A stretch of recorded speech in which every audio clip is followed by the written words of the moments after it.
ိုးရှိရှိတုန်းကမြေကမ်းရွာတရွာမှာလေသူကြီးတယောက်ရှိခဲ့ပါတယ်။သူဟာတနေ့တခြားချမ်းသာလာပေမဲ့လောဘစိတ်ကတော့ပိုပြီးကြီးလာခဲ့ပါတယ်။တနေ့မှာတော့ကုန်ပစ္စည်းတွေတင်ပြီးခီးထွက်လာစဉ်လေတစင်းနစ်မြုပ်တော့မဲ့အခြေအနေကိုတွေ့လိုက်ရပါတယ်။အဲ့ဒီလေပေါ်ကလူတွေကကျွန်တော်တို့ကိုကယ်ပါရွှေငွေတွေအကုန်ပေးမယ်လို့တောင်းဆိုကြပါတယ်။ဒါပေမဲ့လေသူကြီးကလူတွေကိုမကယ်ပဲရွှေတစ်တာတွေကိုပဲသူ့လေပေါ်တင်လာပါတော့တယ်လူတွေကသတိပေးကြပေမဲ့သူကနားမထောင်ပါဘူး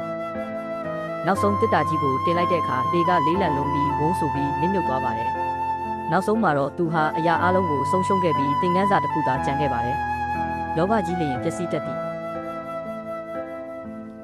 ဟိုးရှိရှိတုန်းကမြေကမ်းရွာတရွာမှာလေသူကြီးတယောက်ရှိခဲ့ပါတယ်။သူဟာတနေ့တခြားချမ်းသာလာပေမဲ့လောဘစိတ်ကတော့ပိုပြီးကြီးလာခဲ့ပါတယ်။တနေ့မှာတော့ကုန်ပစ္စည်းတွေတင်ပြီးခီးထွက်လာစဉ်လေတစင်းနစ်မြုပ်တော့မဲ့အခြေအနေကိုတွေ့လိုက်ရပါတယ်။အဲ့ဒီလေပေါ်ကလူတွေကကျွန်တော်တို့ကိုကယ်ပါရွှေငွေတွေအကုန်ပေးမယ်လို့တောင်းဆိုကြပါတယ်။ဒါပေမဲ့လေသူကြီးကလူတွေကိုမကယ်ပဲရွှေတစ်တာတွေကိုပဲသူ့လေပေါ်တင်လာပါတော့တယ်လူတွေကသတိပေးကြပေမဲ့သူကနားမထောင်ပါဘူး